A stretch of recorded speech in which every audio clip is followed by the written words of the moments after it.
कन्हैया कुमार से हमारी सहयोगी सुप्रिया ने इसी मुद्दे पर सवाल किया है। वो जवाब जल्दी से आपको सुना देते हैं। हेमंत बिस्वा शर्मा जी, उन्होंने कहा कि भाई राहुल गांधी की जो दाढ़ी है वो सद्दाम हुसैन जैसी लग रही है, मतलब सद्दाम हुसैन जैसे लग रहे हैं राहुल गांधी। इस तरह का उन्होंने जो है कुछ डिस्क्रिप्शन दिया है। उन्होंने राहुल गांधी जी का कंपैरिजन सद्दाम हुसैन के साथ किया है। दाढ़ी तो आपकी बड़ी हुई है। देखिए, आप ना चित्रकूट की धरती पे आएंगे, पंचवटी आएगा, ये जो है उज्जैन की नगरी है, महाकाल की नगरी है। तो रामायण में ना एक बात लिखी हुई है, रामायण में लिखा हुआ है, जाको रही भावना जैसी।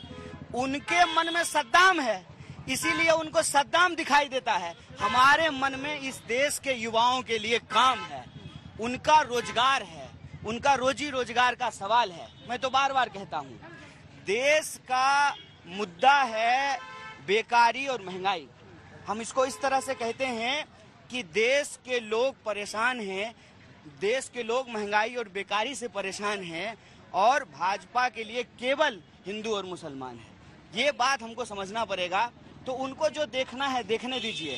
राहुल गांधी में बच्चों को अपना भविष्य नजर आ रहा है, महिलाओं को अपनी सुरक्षा नजर आ रही है, किसानों को एक उम्मीद नजर आ रहा है, नौजवानों को लगता है कि उनके लिए कोई खड़ा होकर के रोड पे लड़ रहा है। वो लड़ पहले भी रहे थे, लेकिन उनके व्हाट्सएप पे मैसेज नहीं आ रहा था लड़ने का। लेकिन जब आप रोड पे चलते हैं ना, तब कहते हैं ना, प्रत्यक्ष को प्रमाण की जरूरत नहीं होती है। सड़क पे निकले हुए हैं, चल रहे हैं, इस देश के लोगों के जो सवाल हैं, उनके हक और अधिकार के लिए लड़ रहे हैं। तो चलिए, राहुल गांधी के साथ कांग्रेस में अब शामिल होने के बाद कन्हैया कुमार भी इस यात्रा में काफी उनके साथ चल रहे हैं, और जयराम रमेश को तो उनमें सबसे ज्यादा लोकप्रिय नेता अब राहुल गांधी के बाद कन्हैया कुमार में नजर आता है।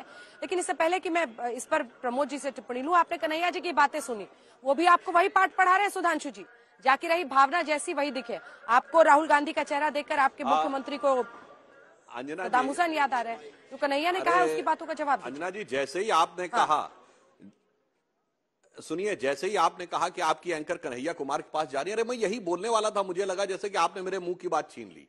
अरे ये कांग्रेस का राहुल गांधी के बाद सबसे लोकप्रिय चेहरा बकौल जयराम रमेश। और इसे देख के मुझे याद आया कि अगर राहुल गांधी की अब दाढ़ी की तुलना करें, लाइटर नोट पे कह रहा हूं, अदरवाइज मत लीजिएगा। अब्दुल मन्नान जी, आपको कहीं से आचार्य जी की दाढ़ी और उनकी दाढ़ी मिलती नजर आ रही है? एक व्यक्ति की फोटो अगर आपको याद हो, कार्ल मार्क्स की दाढ़ी से मिलती जुलती नजर आ रही है। और मार्क्स का मानस पुत्र, आज की डेट में मार्क्स के मानस पुत्र का सबसे बड़ा चेहरा कन्हैया कुमार ही आज उनका सबसे बड़ा केवनार हो गया है, और वो सबसे लोकप्रिय हो गया है। तो मुझे लगता है कि जो हम लोग बचपन में, एक कक्का जी कहीं सीरियल आता था, उसमें एक मार्क्सवादी लेफ्टिस्ट आग खड़ा होता था, तो कक्का जी कहते थे, अरे तोहे बोले की जरूरत ना, हम सब समझ गए। वो कहता, अभी हम बोले नहीं, आप कैसे समझ गए हम लेफ्टिस्ट हैं? तो वो बोलते हैं, वो लोकल लैंग्वेज में, कि मार्कस तुम्हारा भला करे, मतलब मार्क्स तुम्हारा भला करें। अरे भैया, पढ़ाई लिखाई लेफ्ट, धंधा पानी लेफ्ट, घर चौबारा लेफ्ट, देश धर्म सब लेफ्ट, तू सच्चा लेफ्टिस्ट हो गया। तो आज राहुल गांधी जी वैसे नजर आ रहे हैं। मगर अंजना जी, आपने देखा, मार्क्स के मानस पुत्र कन्हैया कुमार जी चित्रकूट की धरती की बात कर रहे हैं, उज्जैन की बात कर रहे हैं, रामायण की चौपाई कोट कर रहे हैं। जो कहते थे धर्म एक अफीम है, जो यूं हाथ करके आजादी आजादी बोलते थे धार्मिक चीजों से, इसे देख के मुझे एक ही बात लगती है, मोदी है तो मुमकिन है कि अब मार्क्सवादियों को भी धर्म और धार्मिक चौपाइयों का सहारा लेना पड़ रहा है। इसे देखकर मुझे भले ही चाहे जितनी कटुता हो, पर इस कटुता में एक सुखद अनुभूति भी होती है।